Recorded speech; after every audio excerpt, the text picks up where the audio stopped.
Bon, dans cette vidéo, on va regarder le journal des paiements en détail, comment ça fonctionne. On peut soit cliquer ici sur la petite flèche ou double-cliquer sur ici, ou y aller, on peut y aller, je pense, aussi par fournisseur ici aussi. On peut tout faire, tu sais, fournisseur, chronologie, achat, bon de commande, mais c'est ça. Donc, le journal des paiements. Il ne faut pas oublier que pour les cartes de crédit, que ce soit pour une vente ou un achat, dans ce cas-ci, vu qu'on est dans le journal des fournisseurs, on va parler d'un achat, donc un paiement par carte de crédit. Donc, dans le menu configuration, il faut aller rentrer une carte de crédit qui est utilisée. Il faut la rentrer.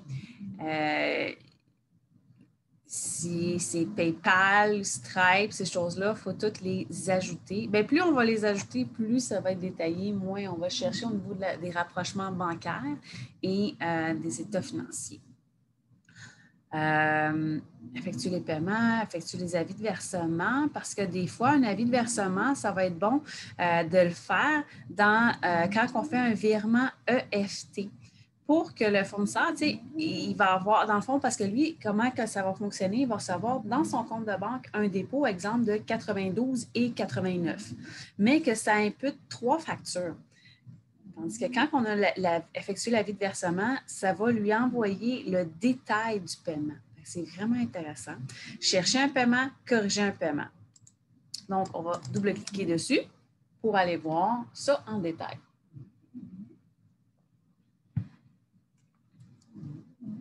Bon, là, je veux venir faire un paiement. Sauf que, oui, c'est ça. Là, on ne le sait pas. Malheureusement, il ne nous sort pas les paiements qui sont à faire. Il y a une façon qui est simple, que j'aime bien. Moi, c'est quand je fais mes paiements, mettons, par exemple, je fais mes paiements à tous les vendredis. Je vais sortir fournisseur, chronologie des factures en retard. Si, exemple, mes paiements là, sont en date du 31 mai 2025 pour la cause, mais exemple que mon prochain paiement va se trouver à être bien là, on ne pourra pas parce qu'il faudrait changer la date, là, mais là, pour la forme, je vais juste vous l'indiquer ici. Admettons que mon prochain, là, je fais les paiements, on est le 30. Donc, mon prochain paiement va être le 6, fait que je vais sortir le rapport en date du 6, pour ne pas payer des factures en retard. Vous comprenez? Donc, mais là, pour la forme, je ne peux pas le faire, fait que je vais sortir en date du 30. Admettons que l'on était le 23. Donc, je veux savoir qu'est-ce qui va arriver à échéance dans la prochaine semaine, toujours important. Fait que là, exemple, je fais imprimer ça. Je vais imprimer ça, je vais avoir la copie papier. Puis, par la suite, je vais aller dans mon journal des paiements. Je vais aller chercher ce fournisseur-là. Puis, exemple que là, je paye les factures de janvier. Je vais aller là. Puis, s'il y aurait une remise qui a été rentrée dans le système, elle va rentrer automatiquement ici. 32 et 51. Puis là, je le fais. Si c'est en date d'aujourd'hui, je le fais en date d'aujourd'hui. Si c'est en date de, je vais mettre la date. Puis là, je vais venir choisir, je le paye de quelle façon. Puis aussi, je peux le payer avec quel compte de banque. Parce que si c'est un compte US, ce genre-là, le numéro de chèque est le bon.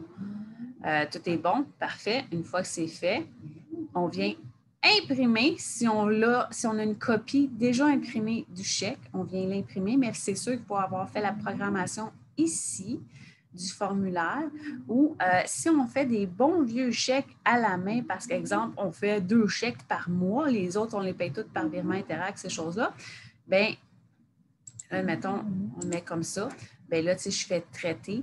Puis moi, ce que j'aime beaucoup, c'est au niveau de la classification des documents, c'est de prendre la facture avec la preuve de paiement, la date de paiement. Je l'imprime, ça m'évite de tout réécrire dessus, mais tu vas selon la façon que ça fonctionne. Je vais juste te donner des trucs que j'ai vus au fil des ans, comment ça fonctionnait tout simplement. Une fois que c'est fait, on fait traiter. Si on veut payer les factures, toutes les factures, c'est là qu'on fait traiter. C'est là que c'est intéressant de créer l'avis de paiement. Lequel, mettons, on l'a traité. Là, je veux aller corriger le paiement parce que j'ai cliqué sur la facture de janvier et février trop vite. Je voulais juste payer janvier, par exemple. Fait que là, je vais aller chercher le fournisseur. C'est ce montant-là. Là, je viens corriger ici, soit par là ou soit par, c'est-tu édition, vue, paiement, corriger le paiement. Fait que là, je viens corriger, mais moi, j'aime bien passer par en haut, ça va plus vite. Fait que ça, je viens juste le mettre tout simplement à 0. Puis là, je fais traiter. Mais si finalement, j'ai eu un crédit qui a rentré avant que je poste le chèque, fait que plutôt que de poster le chèque, je vais aller rechercher s'il y a un crédit qui venait couvrir ou whatever, pour une raison X, on annule le chèque tout simplement avec le X. Mais une fois que le chèque est encaissé, on ne doit pas l'annuler. Hein? Puis, il va avoir exemple, ça, mais je pense qu'on va plus loin. Correction d'un paiement. Si on veut effectuer une note de crédit, on l'a vu tantôt, c'est ici, dans le module.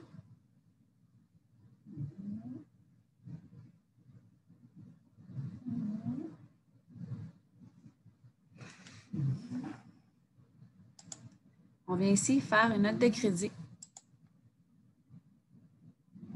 sur un achat. On va encore prendre lui. Hein? Puis là, on vient rentrer la note, on vient rentrer les détails, on vient rentrer tous nos détails, puis on fait traiter. On va la faire pour que je te montre quelque chose.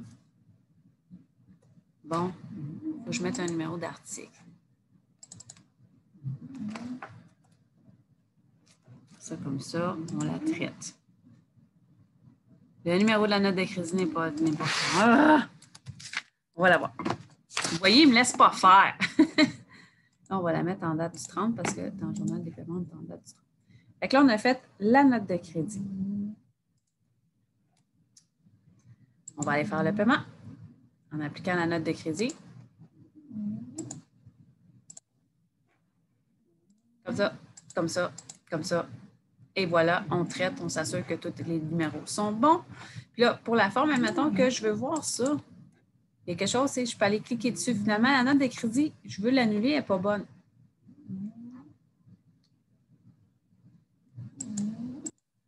Annuler. Tout simplement. C'est vraiment simple. Puis, elle est disparue. Tout simplement.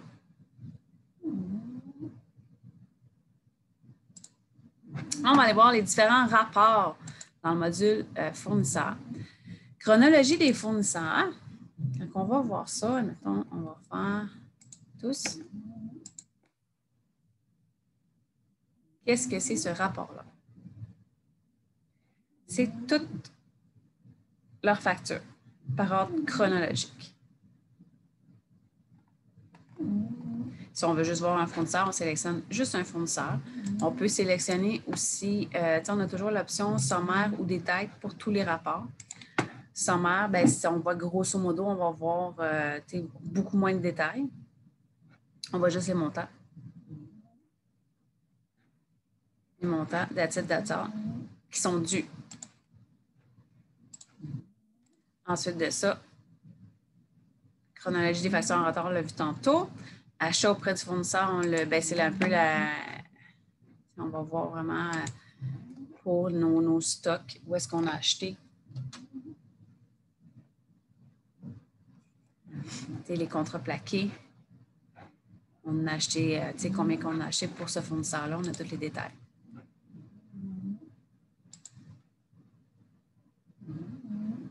Bon de commande en suspens par fournisseur ou par stock. Bon de réception en suspens, encore là, sont là.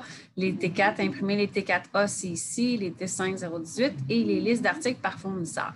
Fait que ça fait vraiment le tour du module des fournisseurs. Si vous avez des questions, n'hésitez pas. En dessous de la vidéo, vous pouvez écrire vos questions. Vous pouvez vous envoyer un courriel directement. Ah oui, chose importante. J'allais oublier certains rapports. On peut s'avarver des fois qu'on va avoir des trucs à écrire ici. Exemple, les frais de banque. Les frais de banque, on pourrait les comptabiliser au niveau du journal des achats, mais c'est vraiment mieux. Moi, je préfère beaucoup y aller par le journal général. On va prendre une question comme écriture récurrente. Bon, tu vois, ils ont le téléphone ils ont décidé de le mettre ici, les frais de téléphone, banque, parce que là, c'est sûr, il vient comptabiliser un paiement. Qui est intéressant, c'est la même chose, on fait traiter. La même chose, si on veut rechercher une écriture qui avait été faite au journal général, on le voit avec les petites lunettes. Si on veut la corriger ici, si on veut l'annuler ici.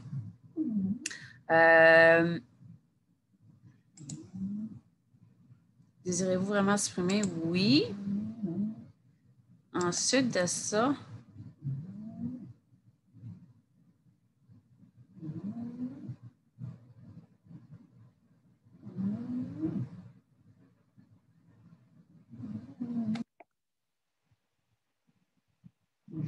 on peut voir ici détails de transactions. On peut aller voir tous les détails des paiements qu'on a faits. Ça peut être intéressant dans certains cas. On va voir le journal des chèques. Tu sais, exemple, là, on veut s'assurer que les chèques, qu'il n'y ait pas de fraude interne ou n'importe quoi, on en a besoin. On peut aller sortir le rapport des chèques, puis on va voir pourquoi il est où 90, 91, qu'est-ce qui s'est passé avec ces deux chèques-là. Des choses comme ça, qui peut être vraiment, ça peut être pratique, mais honnêtement, moi, en 23 ans de pratique, j'ai été très peu souvent là-dedans. Souvent, quand je vais le sortir, c'est exemple quand je change de système comptable. C'est là que je vais le sortir, que c'est vraiment pratique quand on change de système comptable. Ça, c'est le fun. Et ce qui est très, très, très important selon votre entreprise, si vos taxes sont mensuelles, trimestrielles, semi-annuelles ou annuelles, rapport taxes. C'est notre meilleur ami. On vient sélectionner notre période et on vient cliquer sur OK. Mais moi, j'aime toujours me revérifier avec le bilan. Oui, OK. Donc là, je vais aller chercher le bilan dans les rapports financiers. Puis là, on avait dit que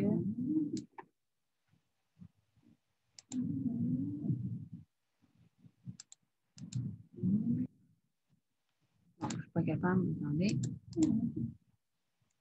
Donc là, c'est du 1er janvier au 31 mai 2025. Fait que, dans le fond, je viens chercher le bilan pour confirmer. Ah, là, je n'ai pas pris le bon rapport.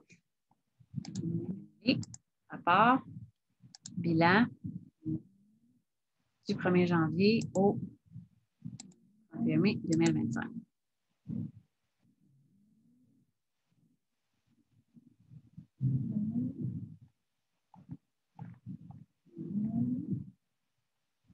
Là, voyez-vous, on peut venir se comparer les taxes, voir si c'est cohérent, si ça fait du sens. Mais ça, c'est au 31 mai, fait que c'est ici qu'il faut regarder. Si ça va vraiment dans le sens, là, parce que des fois, il y a des. Ça va arriver. Pourquoi que je le fais comme ça en allant revérifier le bilan? Parce que ça va arriver, exemple, une fois, si je ferme mon mois sans sage, ça peut être complexe, mais je te dirais qu'habituellement, le rapport de taxe est assez complet, mais des fois, de temps en temps, c'est le fun d'aller se vérifier avec le bilan. Si je cherche un autre rapport pour être sûr qu'on accote. Puis encore là, on l'a sommairement ou on peut l'avoir avec tous les détails de transaction par transaction. Là, il est sommaire ici. Mais là, si je décide que je veux l'avoir en détail,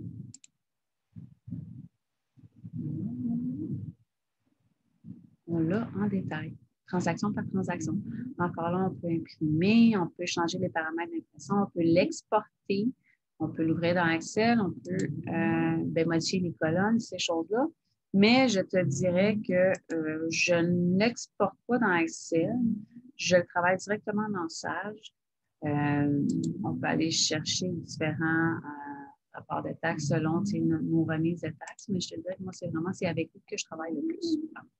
Donc, si tu as des questions, n'hésite pas, écris ta question en dessous de la vidéo. Sinon, on se reparle dans une autre vidéo.